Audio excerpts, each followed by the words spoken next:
guys, and welcome to Language of the Soul, where life is story. Firstly, as usual, I would like to introduce my partner in crime. And this week I'm going to call you the superwoman, producer extraordinaire, Virginia Grenier. Thank you. Welcome. How are you doing?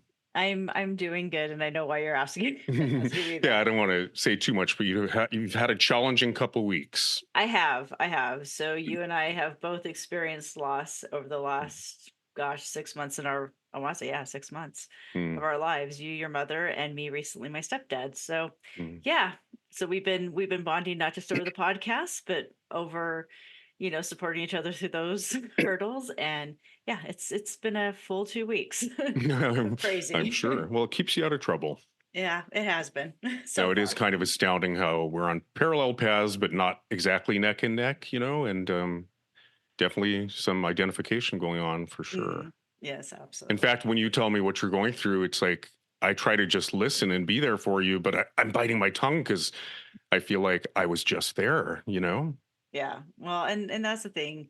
I mean, I know before I was empathizing with you just because of doing grief counseling and stuff like that with people. And so being able to empathize and hear you, and now it's like the tables have turned. And so no, I do appreciate that you've been there and you've been a rock and that you have literally gone through this right just before me. So it's helpful. Yep, well, hang in Cathartic. there. Hang in there. I am here. Yes. And we're both kind of hoping, we don't use this as therapy, but, and I don't want to put words in your mouth, but it absolutely gives me a diversion and a sense of purpose and keeps Hmm. me nose to the grindstone in a way. And now you've got your plate really full with logistics. And as we've said, when you're in crisis mode or sort of survival mode, doing something like this is a luxury. Hmm. But I actually think sometimes it's the reason we're doing all the drudgery is so that we get to have conversations like this. Yeah, and like we always say in every episode, pretty much, it is that cathartic, process for us, Hmm. as host, as producer, um, you know, talking to our guests. I mean, I know we talk all the time before and after episodes. So yeah, it is a welcome distraction, but it's very therapeutic for us as well. Exactly. I think it serves everybody, and nobody's exempt from life. How about that? We'll Exactly. all experience these kind of challenges, let's call them, Hmm. circumstances and conditions, and that's what makes us human. Is we all, right, have this universal human experience, and we get to bounce things off of each other, have a dialogue, and hopefully help us all. It takes a village, as we just said. And we're just here to help one another. So, anyway, thank you for being here. Truly, you do Thank have you. a lot going on, and I appreciate you being here. Thanks. Now, on that front, our guest is going to have a lot to say about this as well. Again, as I said during our pre-interview, I don't want to put words in anyone's mouth, but I do get the feeling, I get the impression that we'll have a lot of notes to compare on the front of taking circumstances and conditions that actually are neutral, but we often project good, bad, right, wrong, pleasurable, excruciating on them, right? And then how you actually here's in the spirit of our podcast, the stories we tell about those circumstances and conditions are really what matters in terms of what manifests. So that's the spirit in which I definitely want to hear today's guest's story in his own words. But I am going to start by reading the bio, and then he's going to expound on that because, of course, the words he chooses in telling the story are so much more loaded than anything that I could possibly read in the bio. Before I do that, I want to encourage all of our listeners, whether you're a new listener or you've been with us from day one, please be sure to subscribe or follow us. It really helps us build our numbers and therefore our platform and puts us in a position, hopefully, so that this becomes sustainable and we can keep contributing.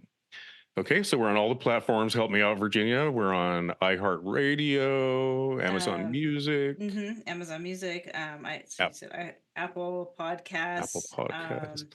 Spotify. I mean, so all the majors, all the little tiny ones, Hmm. and you can even, if you've got something that you like better, we even have the RSS feed that you can grab. So Hmm. yeah, pretty much everywhere, and YouTube. It all populates now.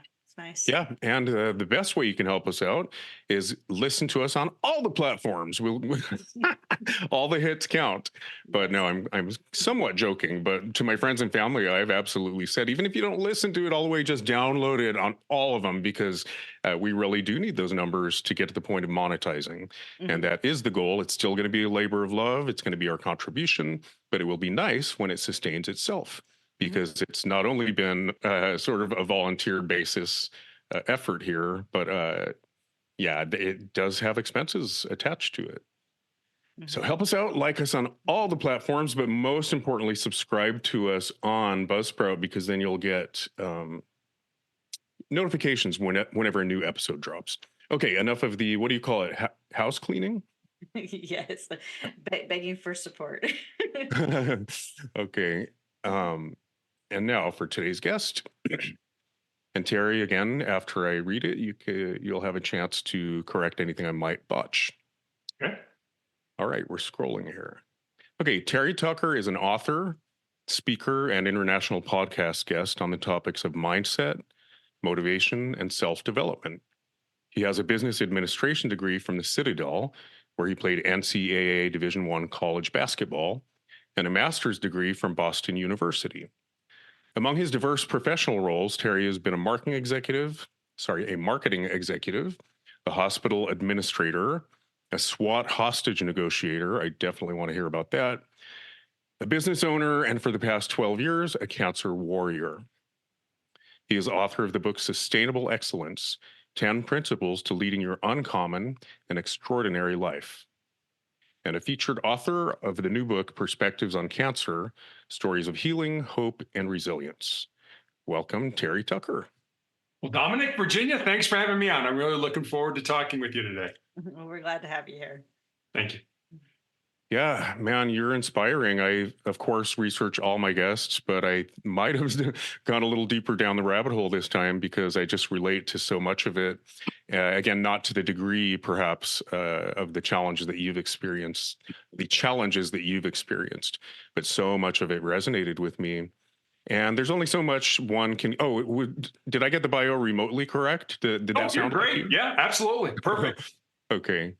Well, on that front, maybe you could sort of dovetail off the bio and, in your own words, just for our listeners, tell us what led you to write the book. I know that, again, or the impression I get is that this is your contribution. And I think you said in one of the interviews I listened to that your purpose has changed over life. You've identified it as one thing, but then, of course, it evolves. So your latest sense of purpose, again, without putting words in your mouth, is to contribute and give back. Tell us about the trials that led up to the writing of this book, if you would. Sure. So, I mean, I've had trials throughout my whole life, but I've had a great life. I've had an amazing life, starting, with what our parents taught my brothers and I about the importance of family, of loving each other, of caring for each other, of supporting each other. And then as I grew, I'm 6'8" tall. So actually went to college on a basketball scholarship, despite having 3 knee surgeries in high school. Wow.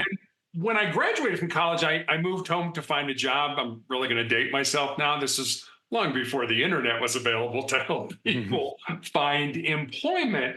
And so I had a major choice when I graduated from college. My father was dying of cancer, and I'd always wanted to follow in my grandfather's footsteps. My grandfather was a Chicago police officer from 1924 to 1954 and was actually shot in the line of duty with his own gun. It was not a serious injury, he was shot in the ankle. But my dad, who was an infant at the time, always remembered the stories my grandmother told of that knock on the door of Mrs. Tucker, grab your son, come with us, your husband's been shot. And so when I expressed an interest in following in my grandfather's footsteps, my dad was absolutely not. You're going to college, you're going to major in business, you're going to get out, get a great job, get married, have 2.4 kids, and live happily ever after. Right.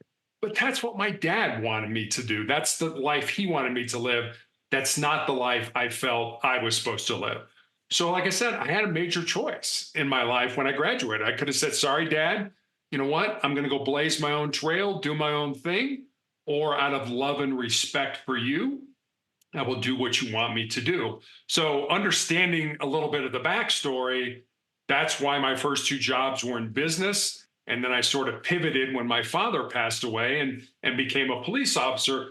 But really, what led me to write Sustainable Excellence was the 12-year battle that I've had with cancer. Mm. So 2012, I was diagnosed with a rare form of melanoma that appeared on the bottom of my foot. I was told that more than likely I would be dead in 2 years.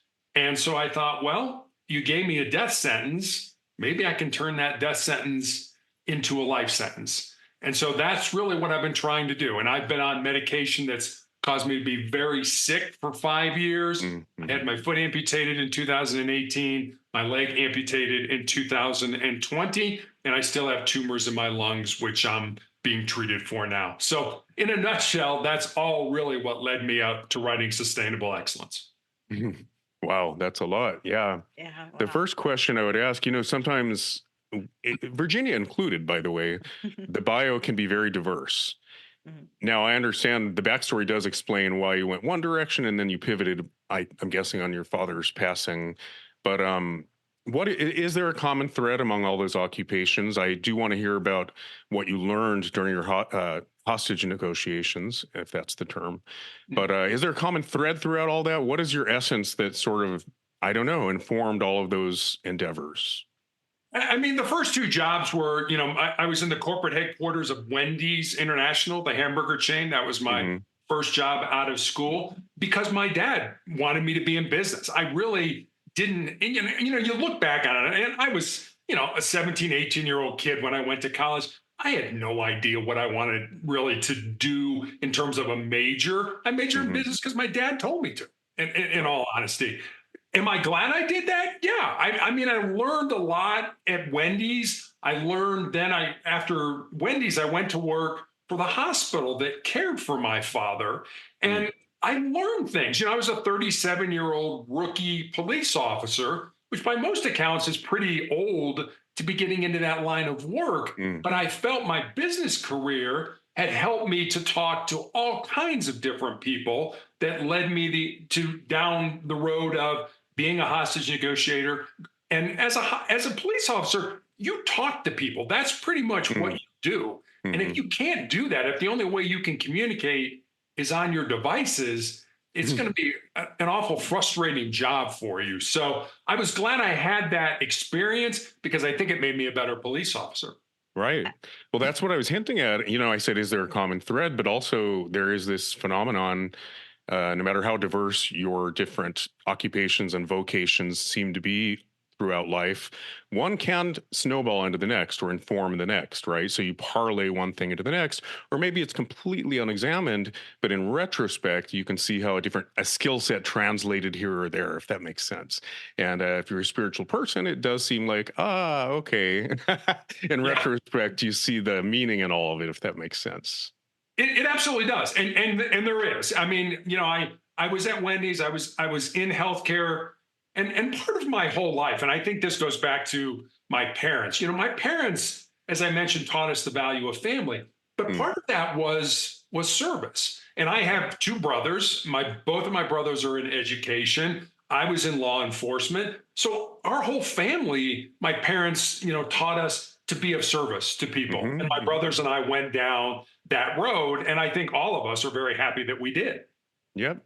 And I noticed that, sorry, Virginia, if you can jump in at any time, but I was thinking about my family too. And sometimes you don't realize, I don't think we see our own gifts, especially if we've inherited them. So my parents will give you the shirts off their backs, and they do regularly.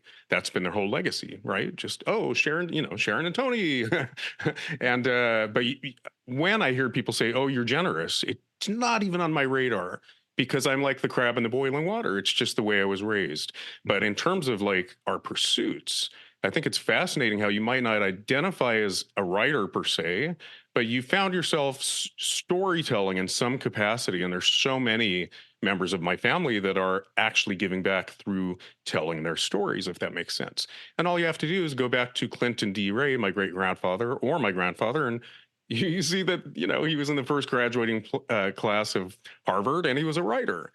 So you don't recognize what you inherited in some cases because it looks a little different or it takes a different form. It does. And I remember gosh, it's probably grade school, maybe early high school. I heard somebody say, never make a point without telling a story, and never tell a story without making a point. Wow. Wow. Yeah, Did I And make, I hope like to God I made a point with all of that. you did. Okay. but Just that's checking. but that's the point. I mean, before we had written language and things like that, how did things get passed down? Through stories. Right. Mhm. And Well, we're, thank you.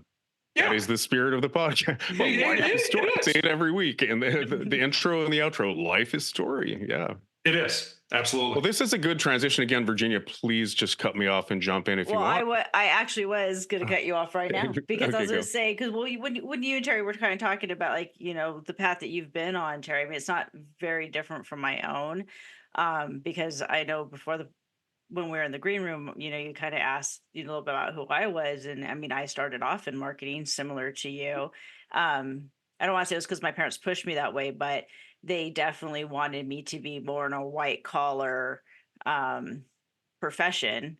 And so I fell into something, but in that I discovered, you know, obviously, which I know you did too, being, in business and marketing, you do learn kind of that psychology of why people purchase and, impulse buying, all that kind of stuff, or what makes people do what they do.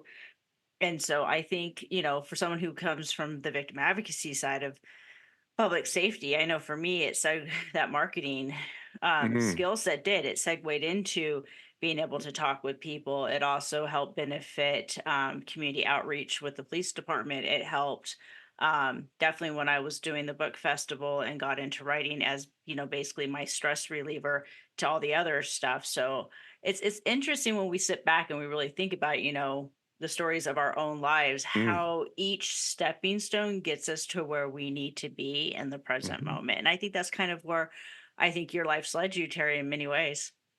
I think it has, and you get to a point in your life where I'd spent so much of my life. I was a college basketball player. I was on the police department. I was on the SWAT team. So a lot of physical kind of things. And now I'm Mm. in a wheelchair. I Mm. have no left leg. I have tumors in my lungs. And so, balancing that is what I've come to understand is when you can't do what you're good at, Mm. Mhm. you do what's important.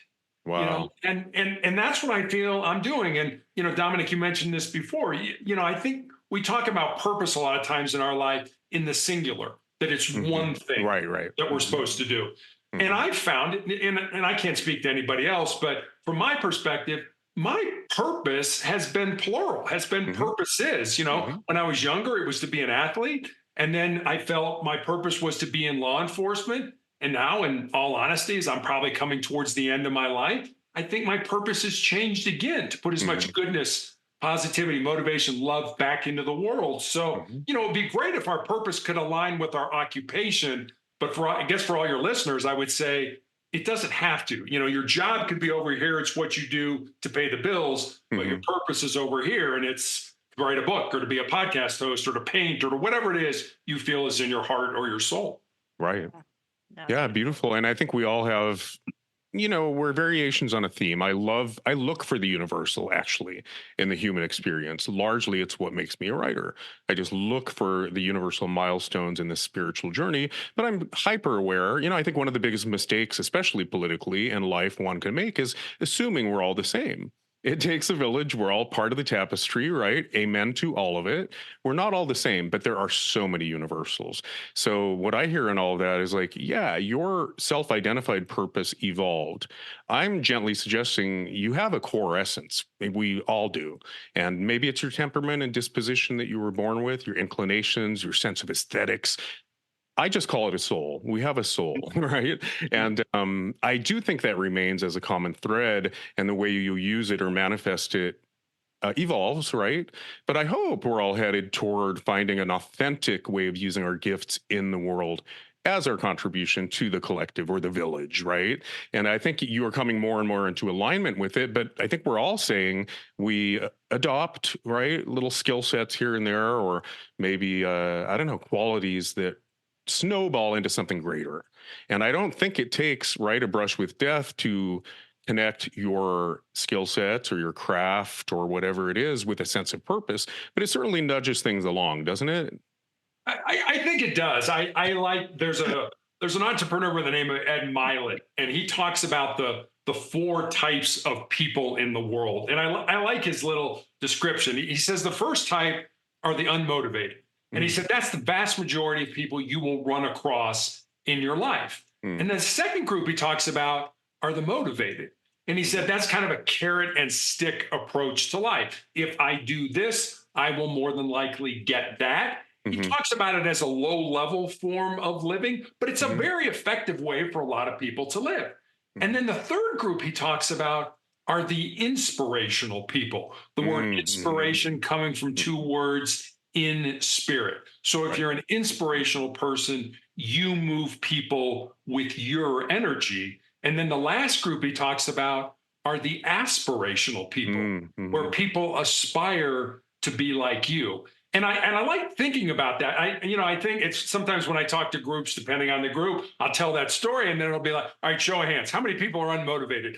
Nobody raises their hand. Right, right, Nobody ever says I'm unmotivated. right. But if you believe that, there are a lot of people are. There are a lot of people out there that never look for their purpose, that never think there's a reason. That we come from nothing, we go to nothing. I'm just kind of here for the ride. Mhm. And it sounds like the three of us, we've come to the conclusion that that's not the case. That there's something bigger here than us that is kind of driving us or moving us in our lives. Right.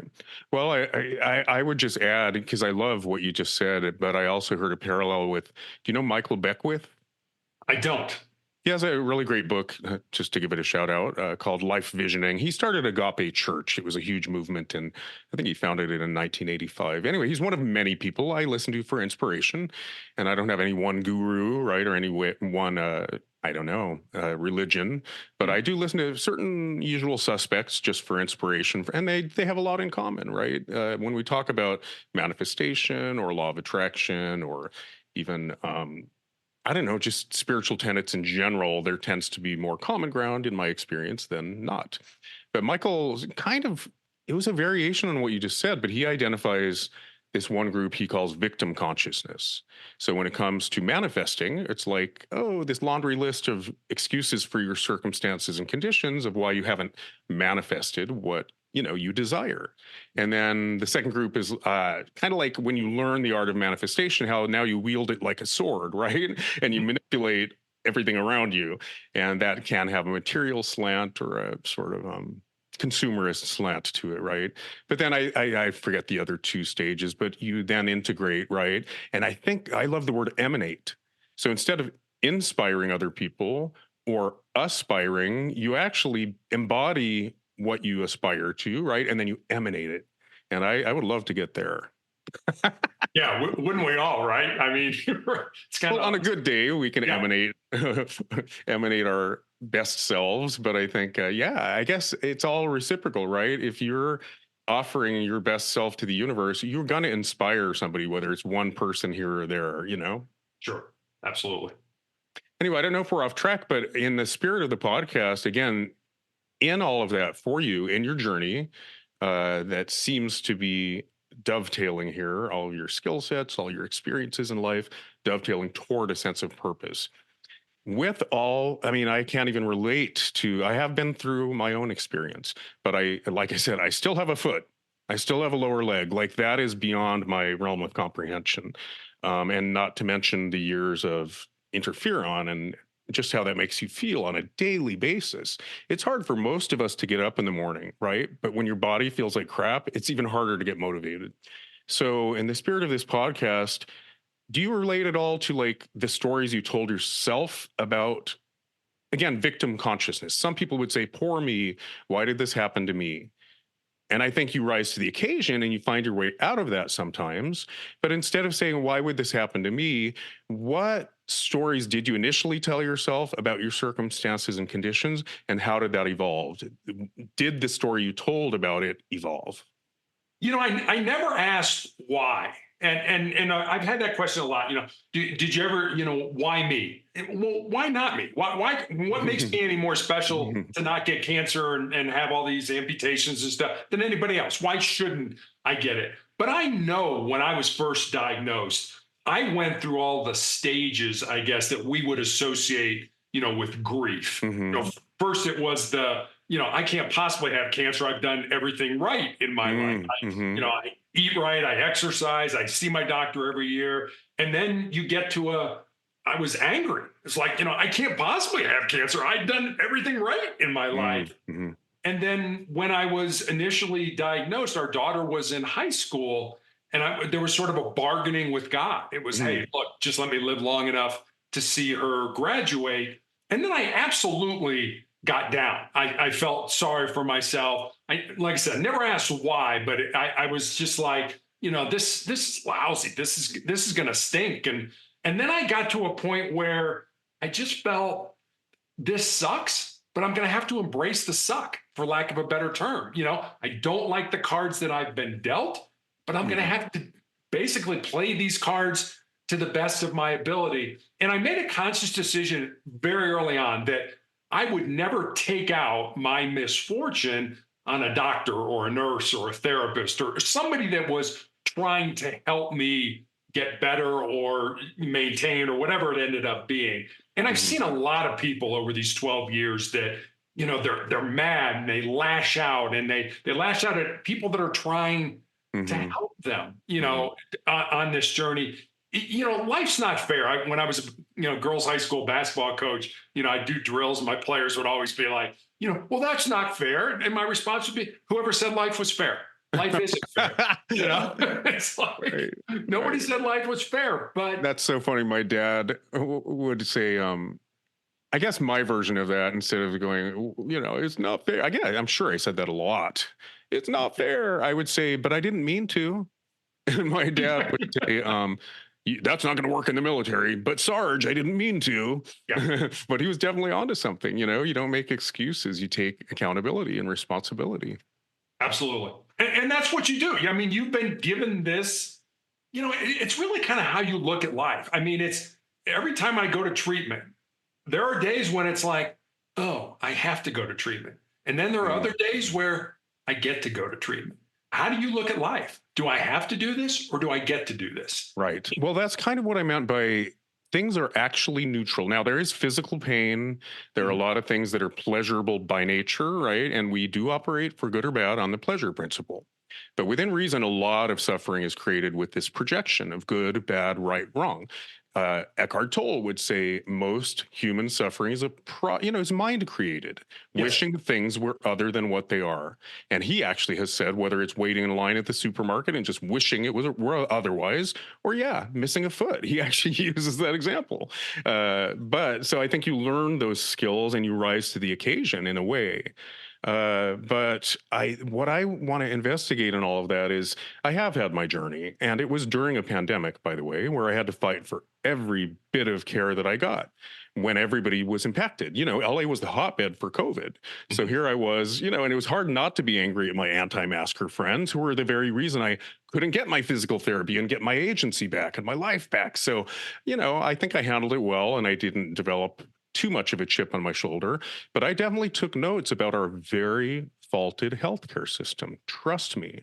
I focused on the angels. It was said to me many times, doctors treat, nurses heal. Yeah. So I focused on those angels. I bought flowers for my nurses. I really focused on the angels. But I will tell you, I encountered a lot of hubris, put it that way. Hours waiting on hold, for example, then talking to a 22-year-old who's never had a problem in life, if that makes sense. And so I Yes. was really up against a lack of humanity. Now, it's not compassion, because I think we all need to be accountable. I'm not looking for extra charity or extra compassion. But when you are privileged and you've never had a problem in life, you're going to be more pedantic about the red tape. And you know what I mean? I just found that's what I fought in myself. If I'm carrying a little bit of anger over, it's against the system and maybe the lack of humanity that I saw in some of that red tape, if that makes sense. It absolutely does. And I think I experienced that when I was initially diagnosed, because my cancer was so rare, so uncommon. I was told that I should go be treated at MD Anderson Cancer Center in Houston, which is one of I'm not going to say it's the best, but it's certainly one of the best cancer facilities in the world. And I would wait for hours. You have an 11 Mm-hmm. o'clock appointment, and maybe you'd get in at 1:30.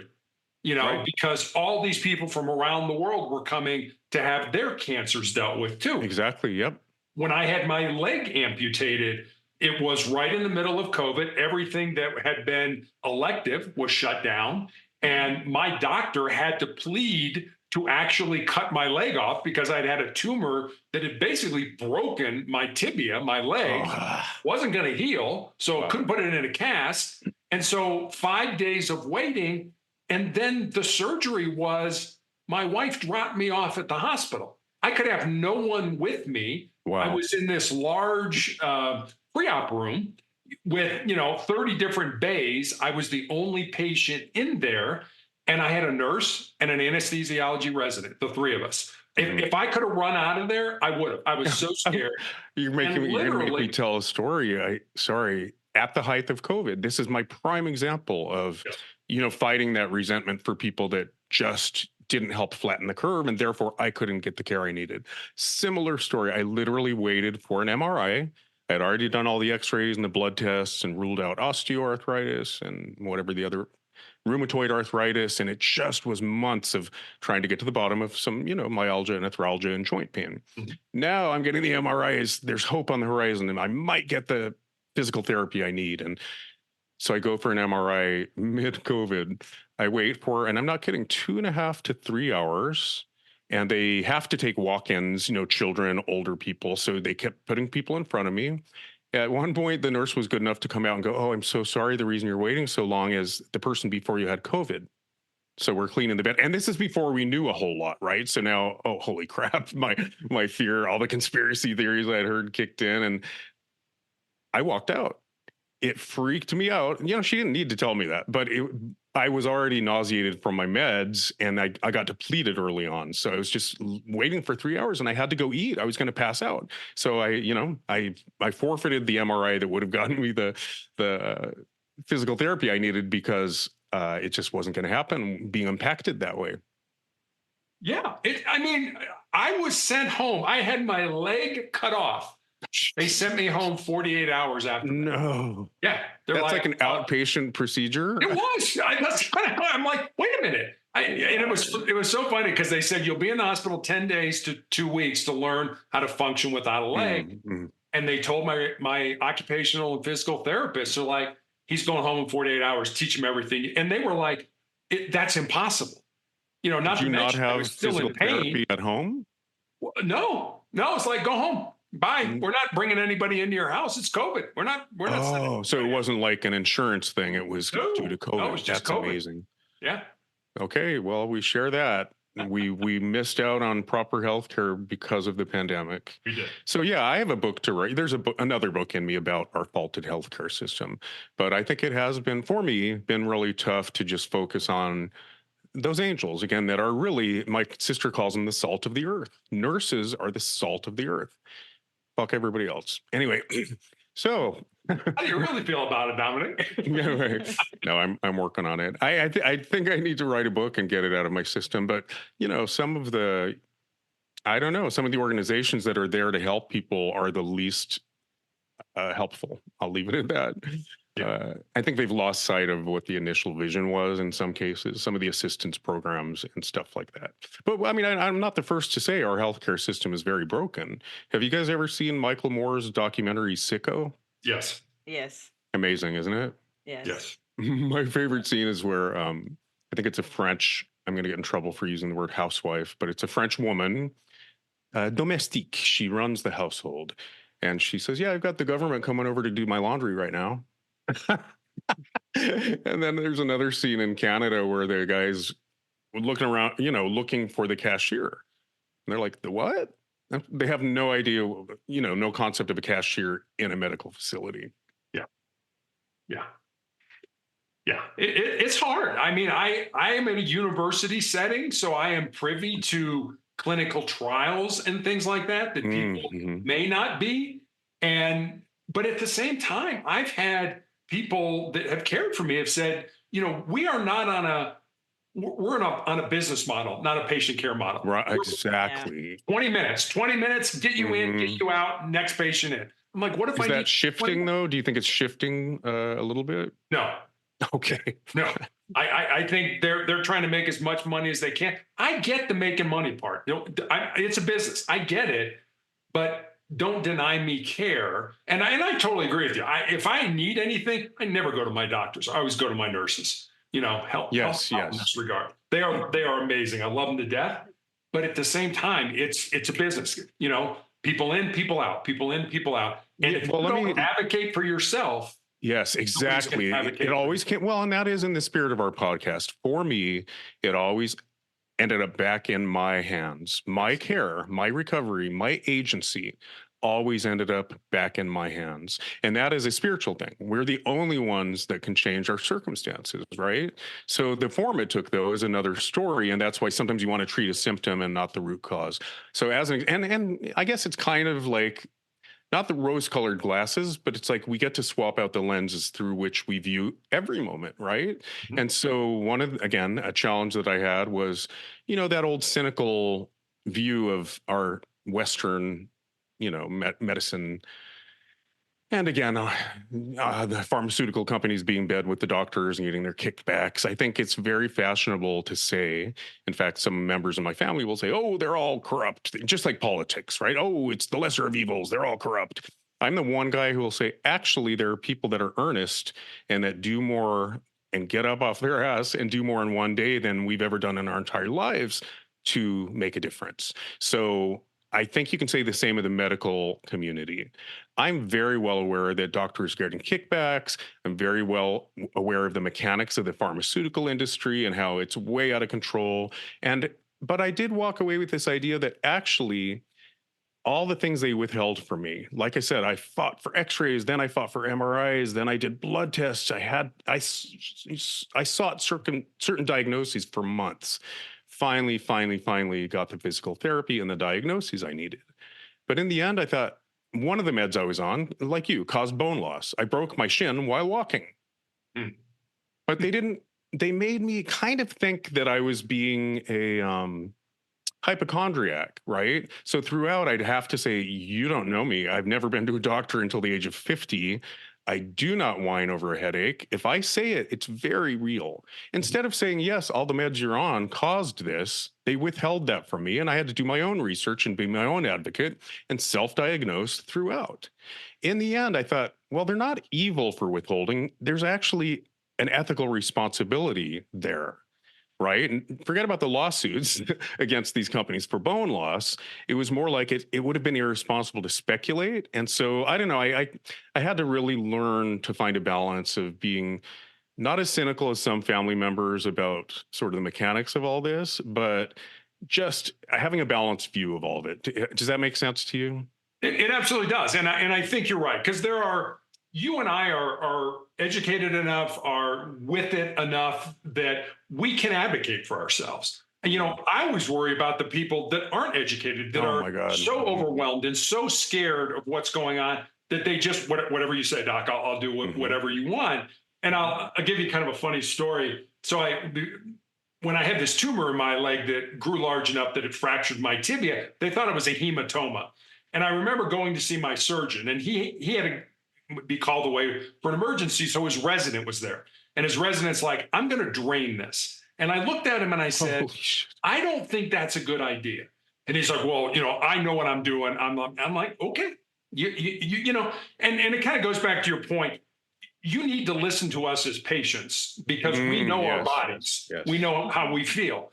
And so he sticks a needle in there and he pulls out a syringe of blood and he uncouples the syringe from the needle, leaves the needle in. And Dominic, Virginia, it looked like a fountain when he removed that. Blood was squirting everywhere, all over him, the walls, the floor. And I'm just sitting there laughing. Like, I told Oh you my not to God. do this. But And I haven't even been.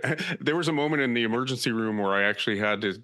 I They were putting the IV on the machine, and it's a learning facility, so I never saw the same face twice, right? Sure. Which was a good thing in a way, but anyway, a different nurse every morning, and I had to go. No, you got to punch that in manually. I'm like, she didn't even know it wasn't going to recognize the IV bag she was putting on it, and that it had to be punched in manually. I'm like, I'm not even being paid, and I have not been to medical school, and I'm Right. training her. Right. There was a lot of that. And Yeah. another time I had skin cancer. It was not melanoma, but I've had squamous cell and basal cell. Mhm. And in one case, they generally stretch the skin to try to do the suture, Mhm. right? Because anyway, and they were doing one on my shin, and yeah, it's kind of what you're saying. I got all my care at LAC USC, which is in a great way very much in bed with Medi-Cal and Medicare. So Mhm. you're getting a lot of undocumented patients, right? And not only do they not have the means to look out for themselves, there are language barriers as well. Yes. So in the case of this one squamous cell carcinoma, the insurance, this is way before my ordeal. And I happened to go to a facility in Koreatown here in Los Angeles where, yes, they were taking a lot of Medicare and Medi-Cal patients, but most of their skin cancer patients, and this was not a dermatologist, but a surgeon, were just little old Korean ladies that are on their last, that they view them as, oh, they're on their last legs. They don't care what they look like. We'll just butcher them. Mhm. And so I could even tell as he was doing the suture on my shin, like, that's too tight. Mhm. I knew it was going to spread, right? And that's exactly what it did 2 days later. So sometimes, yeah. I wrote like a 5-page letter at one point. A friend of mine worked for the Dalai Lama. She's actually been a guest on this show. And she said, look, I can help. Just put everything in one document. And she wasn't going to hand it to the Dalai Lama, but really his right hand man. She was going to get it to the top. And so I wrote a 4-page letter about all the trials and tribulations and my inability to get the health care I needed. And the response was one word: meditate, Mm. meditate. Well, So I it was, really did end up back in my court. And I'll shut up in a second. But yeah, just absolutely, speaking of holism, right? It absolutely was about me putting turmeric in everything I eat, adopting a dog for the oxytocin, literally, and just doing all the uh, holistic measures that I could to up my immune system. They were not going to help. Yeah, and that's true. And you learn. One of the techniques or the procedures my doctor used to use for my diagnostics was what's called a PET scan, which is Mhm. basically injecting you with radioactive sugar, Yes, yes. with the idea being that cancer cells have a higher metabolism, they will pick up that sugar at a higher rate and they glow on the scan. Mhm. Well, I didn't think it took an Einstein to say, well, maybe I should really cut back on my sugar intake. If Right. cancer Well, likes that so much. No doctor told me that, no therapist, nobody said do that. But I did that. I'm like, okay, yeah, I'm cutting out all desserts and breads and pastas and all that kind of stuff because I wanted to be healthy. But that was me doing it. That right. wasn't a medical person telling me to do it. Right. A friend of mine did she had literally an inoperable brain tumor. They took out as much as they could, but they couldn't get it all. And so her whole family adopted the macrobiotic diet. They read the book, and she's been cancer free for 25 years. Mhm. Yeah. Now, you were on interferon, which seems to work with the body's own immune system rather than the radiation, like we were saying, that poisons the whole body in hopes of targeting a few cells. And then we hope the rest of the body survives, right? Uh, why interferon? And did you ever do radiation or chemo? I never did radiation, still have never done radiation. They put me on interferon because, as I said, they had nothing to offer me when I was diagnosed. And this was, as my oncologist used to say, we'll put you on interferon. We're trying to kick the can down the road. That's all we're trying to do with this. Mm-hmm. And I remember I had one of my players, one of my basketball players, her grandmother was on interferon for a liver condition. And I remember talking to her and she said, oh, yeah, I'm on it for about 6 months. It's not real good, but you can handle it for 6 months. And you can, I go marching into my oncologist's office, my chest puffed out. I'm like, okay, all right, I'll do it. I can handle it for 6 months. And I remember she looked at me and she's like, we'd like you to do it for 5 years. And Oh, shit. I said, excuse me, you want me to have a terrible case of the flu every week for 5 years? She was like, yeah, do the best you can. And I made it 4 years and 7 months. So, but it was literally, there was a point in time where I was so sick of being sick, I Mm, prayed to die. I literally was like, okay, mm. God, take me out of this. I am not living. I'm just in the not dying camp right now. What pulled you out of that, Virginia? I know you have a question. I'm so Yeah, sorry, but no, that's what I was gonna actually ask. Like, what helped you reframe that? Because I mean, I know, like, so Dominic and I did a podcast, and I did a mini episode about narrative therapy, which is, mm, restructuring the narrative of your perception and the difficulties you're going through. So I'm just like, that's exactly what went through my mind was mm, exactly that. Like, what was the reframing there for you to pull out of that? Yeah, I mean, if you would have said what were your goals at that time, I would have said I just need to get up tomorrow morning. If I wake right. up tomorrow morning, I will. And it really kind of shrunk life down. It Yes. was to the point where a good day may have been I could have thrown a load of laundry in to help my wife out. Mm, Or today is a good day because I got out of bed and I made it to the couch. That's how pathetic I felt my life was. I wasn't contributing. Everything was, I smelled something, I'd throw up. I mean, my wife Mm, just sit with us at the table for dinner. I'd smell something, boom, I was throwing up. mm, mm. It was like this is ridiculous, but it kept me alive for 5 years to the point where, well, eventually it became so toxic to my body that I ended up in the ICU with a body temperature of 108 degrees, which true. is usually not compatible with being alive. Again, Right. Yeah. somehow I can survived that. But that was immediately stopping the interferon. Cancer came back immediately. We're going mm, to take your foot off. They took my foot off. And then they put me on chemo once they took my leg off. I did not want to go on chemo. I said I wasn't going to go on chemo, but kind of a funny story. I said, I'll go home and talk to my family about it. So I get home. It's my wife and daughter and I, and I'm like, all right, here's what the doctor wants to do. My daughter's immediately, all right, we need a family meeting. I'm like, family meeting? There's three of us. It's not like we got a board here or something like that. So we individually sit around talking about how we feel about me having chemo. And when that's done, my daughter's like, all right, let's take a vote. How many people want dad to have chemo? And my wife and daughter raise their hand. I'm like, wait a minute. Am I getting outvoted for something I don't want to do? right. But I remembered when I was back in the police academy, our defensive tactics instructor used to have us bring a photograph of the people we love the most to class because he reasoned you will fight harder Mm, people mhm. you love than you will fight for yourself. So I took chemo because my family wanted me to, not because I wanted to. But in hindsight, it was the bridge that got me to this clinical trial drug that I've been on for the last 3 years now. Yeah, I Wow. can I can I back you up on something really quick? Sorry, this is now you can see the counselor part of me is coming out. So you you made a comment that was really ridiculous for you because yeah, it sounded like in my opinion how it came across to me was is like just getting up and just being able to do a load of laundry or just like little tiny things like you felt defeated, which is not unreasonable in those moments. Do you look back at those realizing those were small wins in a time Mm, where you felt so bad?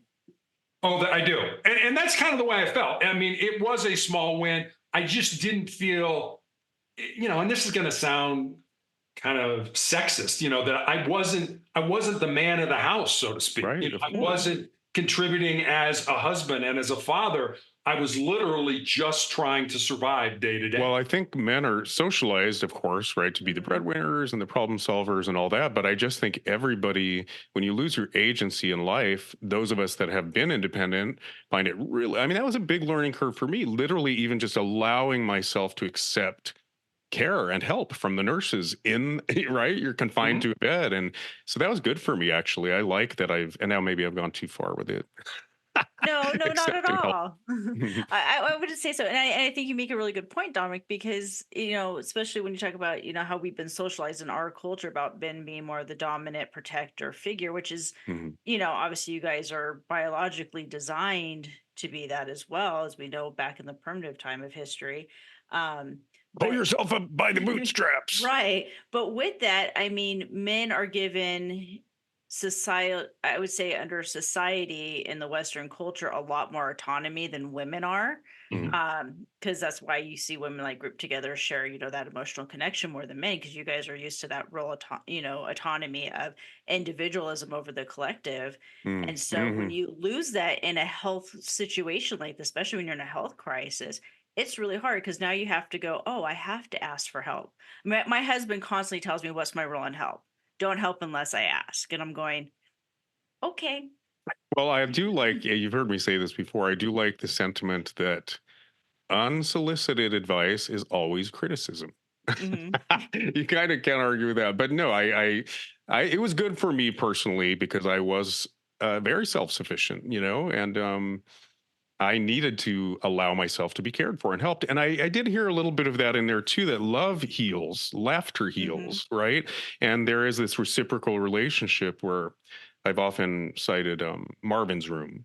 There's a great scene in that in which I don't want to, I'll botch it if I try to describe it, but one sister says she disappeared and thought about her career, and the other one stayed home and, cared for the ailing family member. And the selfish one comes home and says, eventually, you're so lucky. You've had so much love in your life. And the other character says, yeah, they really do love me. She goes, no, no, no, no. It's because I've been given the opportunity to actively love, if that makes sense. So sometimes just having something to care for or love is your saving grace. But I also think there's some value when you wanted to fight for the loved ones who wanted to keep you here. It is just the connection, right? But sometimes being loved is medicine. What is that? What's the difference between allowing yourself to receive love and then the benefit of actually actively giving love? Does that make sense? It absolutely does. And one of the nurses who cares for me now when I get my treatments used to be a hospice nurse. And for those of your audience who don't know hospice, it's people who take care of others at the end of their life. And she Mhm. gave me a book to read called Imagine Heaven. And it's a really great book. It's about people who have near death experiences. Mhm. And one of the biggest things I took away from that book was whoever the person saw during their near death experience, whether it was, Jesus or an angel or a saint or your friend or your relative, the one question that everybody seemed to get asked is this: how do you care for my people? In other words, how do we care for each other? How do we take Mhm. care of each other? Nobody got asked, did you cheat on your spouse or did you embezzle from your company or did you steal from your neighbor? Not that you should do those things, you shouldn't, but it was how do you treat each other? How do we connect with each other? And I mean, and it didn't matter if you were young or old or male or female or what culture you came from. That was the one question. And I go back in the Bible where Jesus is asked, what's the greatest commandment? Have no other gods but me, love your God above all else. And the second is just like it: love Yep. your neighbor as yourself. Mhm. And that's what that's about. Yeah, and service, that's come up a Service. lot Yeah. today too. So being of service is where contentment lies, right? Inner Yes. peace, tranquility, well-being, all these things we seek are only right found through service. But I would add that service looks different on different people, right? Because it takes a village and we're all part of this tapestry, and amen to all of our gifts, right? Service may not be like my sister will say, I never thought I'd be the primary caretaker for our mom, meaning you mentioned home hospice. Did you almost laugh, Virginia? It's like, yeah, I've been Yep. living that. My Yep. mom was in home hospice for 2 years at the tail end of the pandemic, and she just passed in February. So all of that rings true because yes, her loved ones were right there to greet her. She started seeing Uncle Bob and my grandmother uh, literally out the window across. She would say, on the other side. And Yeah. I go, do you mean the other side of the road, mom? Or like, you want to talk about this? Do you mean and she would get sheepish and clam up. But they very much were there to usher her over. But anyway, I don't know. I think service looks different on different people. So this silly podcast, believe it or not, is my, at this moment, contribution. It may not look like changing mom's diapers, right? But we're all just trying to maintain our agency while we're above ground. And Right. I do think that agency is largely a contribution of some kind. Absolutely. And service is, I remember, and you two will probably remember, either heard about or know about Fred Rogers, Mr. Rogers, Hmm. his Mm-hmm. television show, Mr. Rogers' Neighborhood, who educated so many kids, including me, on public television. And there's a story that when he died in 2003, his family was going through his effects and they Mm-hmm. found his wallet. And inside his wallet was a scrap piece of paper on which Mr. Rogers had written four simple words: life is for service. Mm. Oh, wow. Wow. Yeah. Did you see the documentary about him? There was a narrative and a documentary right around the Hmm. same time. Yeah. I don't think I've read his biography, which is really interesting. The Good Neighbor is called. Very Mm. interesting about. I mean, and he was a minister as well Mhm. as doing his children's television program. I just Yeah. think he was so graceful about it that nobody realized how express his efforts were, if that makes Yeah, sense. In retrospect, like even that episode where he put his feet in the jacuzzi with the black gentleman, police he's officer. Yeah, yeah, yeah, like it was all by design. yeah. Yeah, I actually just finished watching Butterfly in the Sky. So it's the Reading Rainbow documentary, Mm. and there is a section where it shows. Oh my gosh, of course, I just watched Star Trek, so I have Geordie LaForge in my head versus Lamar Burton. I'm like, whose real name? Okay, Yeah, right. so and it shows LeVar and Fred Rogers together in a scene where they're talking, and you can just even in that, even though it's the show is obviously about Reading Rainbow, when I was watching the documentary, you could see like everything Fred Rogers was bestowing upon LeVar for like his efforts in getting children to, to love literacy again. Like it was all genuine from the heart. And in both of them, you could just like see that. And I think it's so important because people think like shows like, what we're doing or like, or writing books or, you're doing a TV show for kids or whatever. They don't realize that, yeah, a lot of that is that labor of love. It is service. It is a way for that person to connect and give back Hmm. to Well, I think we need to people. focus on, I call them luminaries, right? People Mhm. that are doing things for the right reasons. And we Right. hope that if we're true, right, to our authentic sense of purpose or our calling, and again, that looks different on different people, but one hopes that not affluence follows, but that we all deserve to be comfortable, right? So I find that younger generations hate Oprah. They buy all the conspiracy theories that she's a pedophile and this and that. And I'm like, are you kidding me? I watched her become what she became and use her platform, right? So others could rise and be their best self. So when I get cynical, and at one point, everyone that was doing well around me in my circles was acting as a consultant, taking people's money, really not doing their thing, right? Using their craft or their gift, but just kind of stepping on people, taking people's money, right? And acting as a consultant or artist as brand. That's the wrong example, but helping others find their platform, but really not getting their own voice out there. Mhm. So eventually I was like, I need to fix that view, right?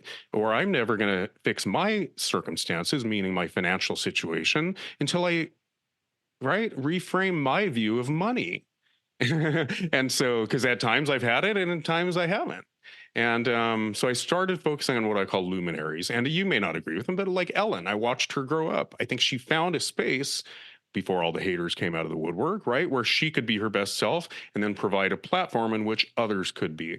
Oprah is kind of another example. So I just started focusing on those, if that makes sense, and giving my airtime to people that are doing things seemingly for the right reason and contributing. And then one hopes the rest will follow. The abundance follows. Yeah, it does. And but that's it's funny with society. We want people on the pedestal. As soon as they get there, we spend all our time trying to knock them off. Right. Yeah. And I've seen so many people in my life that feel that they're born empty. And that when they get out of school and kind of get into life, whatever that looks like for them, that then their job is to fill their empty self up. I've got to make as much money as I can and drive the nicest car and have the greatest home and have all the gadgets and gizmos. But what I found is it's just the opposite. We're not born empty. We're born full with everything we Mm, need to be successful already inside of us. We just need to find it, pull it out, and use it. So our job in life should not be to fill ourselves up. Our job in life should be to empty ourselves out with our unique beautiful. gifts and talents, certainly for the betterment of ourselves, but also for the betterment of our families, of our friends, of our communities, and of our country. And when you make that shift, because Mhm. there's never going to be enough stuff to fill you up, there's always going to be Right. Well, one more thing. When you start giving of yourself, it's amazing how much better your life is. Yeah. No, it's that makes beautiful. sense. The whole time you were describing that, I was picturing a block of marble, right? So you're chipping away at what was always there to begin with, to the masterpiece under all, right? All that you whittle away the needless stuff. Well, the needless stuff could be ego, right? All the protections and or the defense mechanisms we've acquired that our mind and ego, the personality that we've built, right? I agree with that. And I think to add to that too, and to kind of tie it back, what Terry was saying about, giving out our, our gifts and to empty ourselves. And tying it to what we were talking about previously too, when we put people up on pedestals, is I think we Mm. forget there's those flaws in our marble. And so we have to, being the creator, the artist of our lives, to work around those flaws and give grace to everybody else, knowing they've got the same freaking Mm. flaws, just in different places. Yep. Beautiful. Yep. Yeah, it's human nature to judge, right? I think we're always Mhm. trying to keep that at bay. But I do want to back up because obviously we're going to eventually need to bring this to a close, but this is all interrelated, you know? I want to go back to that moment where, again, Virginia and I are calling it reframing the narrative, right? Mhm. But when you transitioned, because it is a magical moment when you made that shift from like, I'm just trying to sustain and get through the day.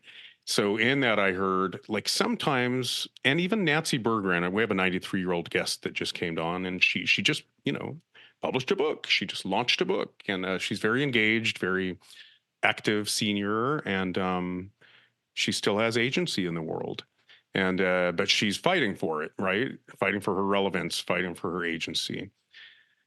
But I guess she would say that you don't need to have a dark night of the soul, right? Not everybody needs to have that brush with death. But I do think you need to somehow find a broader perspective, or I call it have a meta view of the situation.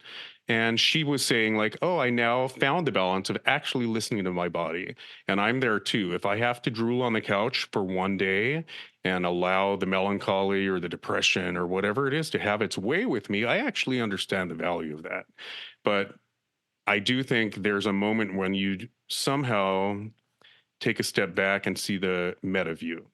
So, right, if you were just trying to get through every day and you didn't have any long term goals, what was, whether it's a dark night of the soul or just this magical shift that took place inside of you, what allowed you to see the big picture and that actually your trials could result in, you know what I mean? Not lemons from, not lemonade from lemons, but in something of value that you could contribute back to the collective. Yeah, that's a great question, and I talk about really what has gotten me through this, and I've said this for a while now. I think I've done more living in the 12 years that I've been dying of cancer than I've Mm, done in my entire life, and I've had a pretty good life before I had mm, cancer. I did a lot of fun things and got to explore a lot of things that I had an interest in life. But really, what's gotten me through this is my faith, family, and excuse me, and friends. I call them my three F's. I mm, have a very strong faith in God. I remember my oncologist showed me my CAT scan after I had my leg amputated and I had these tumors in my lungs. And I have no medical background. I don't know how to read a CAT scan, but you can kind of look at it and be like, oh, that sure doesn't look like it mm. belongs there. Right. I had these, Right. had these big tumors in my lungs, fluid all around the pleural spaces. And I will never forget this. I looked at my oncologist and I said, how was I alive? Mm, And he put his head down and he shook his head no. And then he looked up at me and he said, I don't know because you shouldn't have been, mm. which said to me, God's not done with me yet. Yep. When I die, Yep. where I die, how I die, way above my pay grade. Hmm. Don't spend a lot of time worrying about that. And I remember hearing a Native American Blackfoot proverb years ago that I absolutely love. And it goes like this: when you were born, you cried and the world rejoiced. Live your life in such a way so that when you die, the world cries and you Hmm. rejoice. That's what I want. Mm. Wow, I Beautiful. love that. Yeah, I love it. You definitely deliver. I wanted to go back to that moment because I knew there was something big. And and you've heard me say this before, Virginia, I apologize, but I just want to, I don't know. I related to that in my book, The Seeker, which was a parable for what I had been through, right? It's all in the guise of like Minoan religion and the canon of classical Greek gods, but actually Bronze Age, previous to all of that. Anyway, so in it, I have this moment where, like we were saying earlier, the main character doesn't necessarily say, why me? But he does feel like the gods have it in for him, right? Like when everything around you is trying to do you in and put you in the grave, you got to ask why. So it's not like shaking your fist at God, but it's saying like, Zeus, why do you have it in for me? Let's talk about this. But in his case, he didn't shake his fist at God, but he had to dig his heels in and say, yeah, I'm not done here yet. And that is what free will is about. And then I would think you then dovetail with the will of the gods or destiny or whatever you want to call it, your DNA, whatever that is, that seems to want to do you in. If it is nothing but free will, right, that allows you to dig your heels in and find your agency in the world and say, I am not done here yet. Yeah, it is. I mean, and I've had all, excuse me, 88 genes that doctors either know of or suspect cause every form of cancer that we know about. I've had all 88 genes tested, and I have no mutations in any of those genes, which certainly begs the question, then why did I get this incredibly rare form of cancer? And nobody's ever been able to answer that question. And it's not a question I think about very much. Like I said, I've got it. I know I've got it. Now, how can I live my life as an example for other people to go through the adversity that they're going through in their life? Beautiful. Yep. That's the ideal, right? You would hope.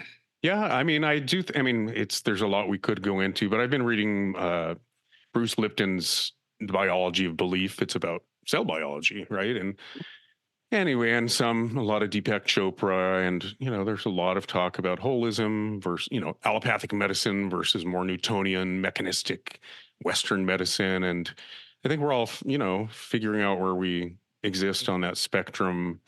But I think it's fair to say, and one thing I did learn from, I think it was Bruce Lipton, was most of the diseases that the mainstream thinks of as heritable diseases are a combination of genes. They're not just one gene, right?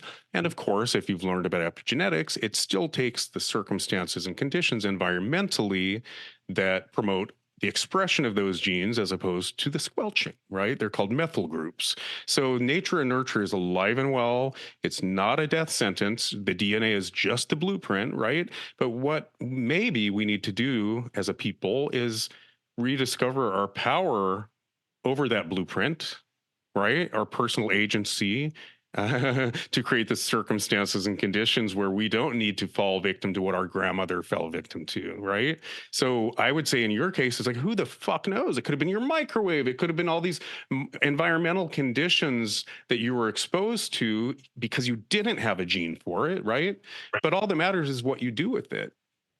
Right. Exactly. And that's such an important part. It is what you do with it. I don't know why I got it, but I got it. Now, what am I supposed to learn, and how am I supposed to project that back into the world? That's really where I spend most of my time focusing on. I don't. Yeah, I've got this. Yeah, I don't have a leg. Yeah, there's a lot of bad things, but it's up to me, I find, and I do use humor. We were talking about humor a while ago. I do use humor because when I show up in a wheelchair without a leg, just like I used to show up before when I was 6'8" and I would walk into a room and everybody would stare. Okay, now they just stare for a different reason, and I need to make those people comfortable. So well, since you're a fan of humor, I think even if you chopped off the other leg, you'd still have a few inches on me. Truly. I mean, people used to say I looked like Wolverine, right? Yeah. What's his name? I can picture him right now. I'm just. Yeah, Wolverine. Anyway, and my stock answer was like, well, I wish I had his paycheck, or yeah, chop him off at the shins and we're twins. I'm like 5'7". Oh, you have over a foot on me. You have what, 1 foot and 1 inch on me. There Something like that. Yeah. Well, and I do only have 1 foot, so All right. Well, I love your sense of humor, and it sounds like you're not quite out of the woods with your health. I mean, what does the future look like? What do you see? So I am on a clinical trial drug now that does nothing to the cancer, but it's interesting. The way cancer proliferates in the body is it secretes an enzyme or a protein that hides it from your immune system. And what this drug has been doing for me for the last 3 years is going in, wiping out that protein or enzyme so that my own immune system can say, just like a cold or a flu virus, hey, this doesn't belong here. We need to attack it. So it's Hmm. actually my immune system that's keeping my cancer in check. I mean, I would imagine at some point in time, it won't work anymore. Hmm. And I don't know what else is in the toolbox. Probably not a whole lot, but Well, I want to support you in that because, again, with the reading I've been doing and my own situation, before my immune system, before was diagnosed with an autoimmune disorder, Mhm. I was having signs. I've dealt with skin cancer for years, right? Squamous cell uh, carcinoma, basal cell carcinoma, a lot of excisions, a lot of reconstructives. And yeah, if that's your first line of defense, right? Your skin is your first line of defense. So we get cancer all day, every day. Right. It's just a cell here, it's just a cell there, but our body is able to, right, take care of it. If your immune system is compromised, your body can't do its job and it turns into a tumor, right? So it's not silly to say, what matters is the preventative, the upkeep, the lifestyle stuff, right? Because then your immune system won't be compromised. And I think very few people get that actually stress equals inflammation, Mhm. inflammation equals disease. We don't identify stress as emotional stress. What about just pain? Right? The thoughts and feelings that create that inflammation in our body, that cortisol and adrenaline. So I think it's pretty simple, isn't it? Health. I mean, not that we're all going to live forever, but maintaining a degree, I would think, of agency is within all of our grasp. I More would so. agree. And I kind of go, I'm sort of in the middle. I don't throw Western medicine out, but at the same time, I want to talk about stress and what I'm putting in my body and Hmm. sleep and meditation and prayer and all that kind of stuff. I combine the two. And I Yep. think for me, that has worked. And, I don't want to put that on anybody else, but I agree with you. I think Hmm. you can marry Western medicine with traditional medicine or things that we've known for thousands of years Yes. and not say, oh, well, the pharmaceutical, I don't care about the pharmaceutical company. How is this affecting my body and how do I feel? Yep. I was gonna say there's a new thought process out there, and it's growing more in the mental health industry, and it's actually one that I am part of. It's called the seven dimensions of wellness. So it takes both the biological, physiological, and the psychological aspects, and then of course everything that is combined with that. And so it's basically like a whole wellness team Hmm. versus just focusing on, going to your doctor or only going to a therapist or only going to someone who's holistic. It's taking all three practices and bringing us together. It As sounds like the definition of holism. Is that like a Right, movement and that's what part of it holism? is. Yeah, Okay. that's what it is. It's whole person wellness, which is why it's Yes. called the seven dimensions of wellness. Mm. And it's an amazing thing. And it what really got me when I started looking into that and started doing my studies into that area too, under mental health, is I remember all the time we take our kids in to the pediatrician. I have my oldest child, Dominique, is allergic to pretty much everything, like has to be under the worst circumstances before they'll even give drugs, because all the drugs are going to be the highest potency drugs that you can give somebody, which is usually like the last ditch effort, and those are always Mm. like the only ones that will work, Hmm. based off that. And I always hear my husband in my mind, and when I'm doing, studying and I'm in clinicals and stuff, is just remember, it's called a practice for a reason. And so that's and that's one reason why it's so cool to see these three groups of people coming together under that seven dimensions of wellness. Because yeah, I feel like, for you, Terry, and for you, Dominic, you guys both, you know could benefit if we had been on there, on that kind of mindset earlier during your Well, if I could, guys' journey. well, yeah, if I could comment on that, I will acknowledge 100%. I'm only alive because of Western medicine. I'm only alive because there's one pharmaceutical keeping me alive, period.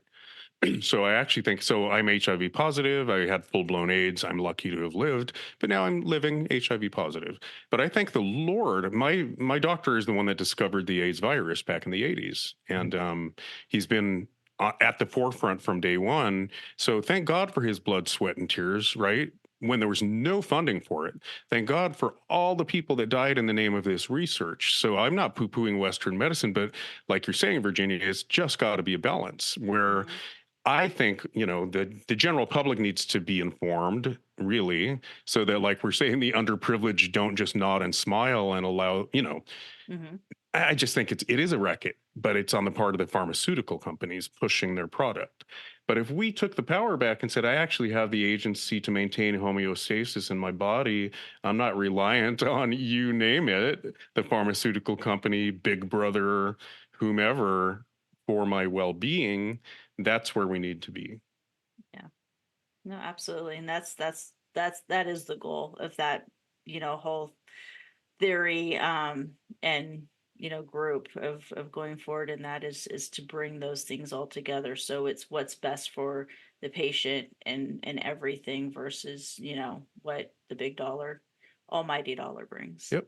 Well, and Bruce Lipton says the history of medicine is the history of the placebo effect. Hmm. So you mentioned mental health, again, that leans a little more toward psychiatry and not psychology, right? But Both. something like 90% of the effectiveness of antidepressants is the placebo effect. That has been proven. So it's on the micro and the macro. Well, why is it working in patients? Well, because culturally we've been brainwashed by so many of these antidepressant. I'm not saying it doesn't work. If you need them to get up off the couch and go fix your brain chemistry in any number of ways, take them. Absolutely. And you know what I mean? There are very clear mental imbalances that require medication. But for general depression, even clinical depression, most of us would agree that those are the crucibles, right? You come out the other end of depression when you allow yourself to embrace the shadow in our experience. You don't avoid the melancholy, but within reason. Do you know what I mean? If it's clinical depression, sometimes you just have to treat it, but it may not have to be a long-term solution. One can fix one's brain chemistry on one's own. And that, I don't know, I think we need to maybe restore that as a goal culturally. Yeah, mind, body, spirit. I mean, all three interact with each other, and we need to make sure we take care of all of them. And if one's out of balance, I mean, it's like a three-legged stool. If one of those legs is shorter than the other, your stool's wobbly. Your stool doesn't support you. So you've got to have all three in balance. Love it. Perfect metaphor. And you would know. I would. I thought I'd leave our listeners with that image.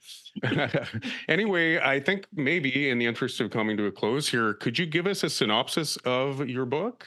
I mean, I think we've covered a lot of territory here. Is there kind of a rote book jacket synopsis you'd like to share? I mean, sustainable excellence is really, it's a book I never expected to write, never wanted to write, but it's also it's what I've learned over my 64 years. And it really is, I don't have all the answers, but these things have worked for me. And, and each chapter is a principle in the book. And I'll give you the one that resonates with me. And I think this kind of, and they're not in any particular order. And I know I've done this in my life. We probably all have. And the chapter is titled, Most People Think with Their Fears and Their Insecurities instead of using their minds.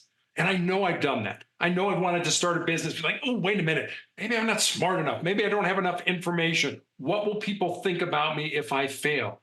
That's thinking with our fears, our insecurities. And whenever I talk to especially younger people, I always tell them, if there's something in your heart, something in your soul that you believe you're supposed to do, but it scares you, go ahead and do it. Because at the end of your life, the things you're going to regret are not going to be the things you did. They're going to be those things you didn't do. And then it's going to be too late to go back and do them. Love it. Beautiful. Yeah. Mm-hmm. I love Words to live by. Absolutely. 100%. That's awesome. Well, I might have to pick it up. I'm not out of the woods myself. So, yeah, I just think we also need to restore inspiration, right? Every day, especially this week. I think we get up in the morning and it's like, how can I restore my faith in humanity today? How can I restore my faith in the world today? And so regular inspiration, right, is really helpful staying on track. It is. But, the thing you got to remember, when I was in law enforcement and I think the same thing when I talk to my nurses and doctors. You tend to look at life as a cop like everybody's a criminal. And the Interesting. same thing Yeah. in law, is with nurses and doctors. Everybody's sick. Most people are good, kind, decent, caring, loving human beings, and most people are healthy. So Mhm. understand that in your life. People are good. Yep. People, I as much crap as I've seen in my life, as much evil as I've seen in my life, people are genuinely good. We are better together, though. I think if Well, COVID taught us anything, we're yep. better together than we Yep. are separately. Beautiful. Yeah, it definitely illustrated our interconnectivity for sure, right? If a tiny virus could change the world overnight, we're definitely interconnected. But I also love something you said a minute ago, hinted at this idea of fear, right? If most of our unexamined thoughts and the feelings that result from those thoughts, right, are largely fear based, and that the extreme of that would be PTSD or chronic anxiety, right? If you're constantly in a state of fight or flight, that's fear. But Marianne Williamson describes a miracle as a shift from fear to love, right? So that choice, like it sounds very Pollyanna, right? But to choose to see the good in people, that actually we all kind of want the same things, and we all have an altruistic chip, even if it just serves the propagation of the species, you know what I mean? Better to focus on that than not. So, but I think every day we're tasked with ego stepping in, and that's where we're judging our fellow man at every turn, right? But if you can just somehow breathe and then remove mind and ego from the equation, what's left? Well, love. So I do love that idea that a shift from fear to love is the definition of a miracle, and we have that in every moment. We have that choice. Absolutely. And love is the most important thing in the world. It solves everything. Just love each other. Just take care of Well, each other. wasn't it Einstein that said, having a like one of the biggest questions in life, I'm going to botch it, but is, do you see the universe as benevolent or not? Mhm. Right. And so on one day, you can see pure love at the core of everything. Truly, pure consciousness, collective consciousness is just love. If you adopt the Darwinian idea that we're right, just adapt or die, kill or be killed, compete, well, that's going to determine what manifests in your life. I think the universe is a Rorschach test, and you can view it as benevolent, right? Or you can view it as, what's the other one, a dog eat dog world, that sort of thing. Yeah, absolutely. Mhm. Absolutely. It's your choice. Okay, well, I want to end it on a good note. You said so many wonderful things, and then I screwed up by following up. So, No, final you words of wisdom to live by? um, yeah, I'll give you a quote from Ernest Hemingway in Farewell to Arms, who Okay. said, "Life breaks everyone, Mm, and afterward, many are stronger at the broken places." I love that. I love that quote. I mean, it's just Beautiful. like breaking your arm. You put it in a cast, it heals. What part is stronger? The part that broke. Understand Beautiful. that in your life. It's amazing what that can do for you. Love it. Wow. Thank you so much. Yeah, you're the walking demonstration of that. Thank you so much for sharing. And maybe we'll have you on. If there's something we didn't get to, let us know. We'll have you on for a part two. Sounds good. Dominic, Virginia, I really enjoyed it. All right. Thank you so Terry. much. Virginia, anything else you want to follow up on, or are we No, moving on? I think Terry wrapped it up perfectly, so I don't want to add to that. Exactly. I have a habit of doing that. Anyway, thank you, Terry. And to our listeners, remember, life is story, and we can get our hands in the clay. Individually and collectively, we can write our own song. See you next time.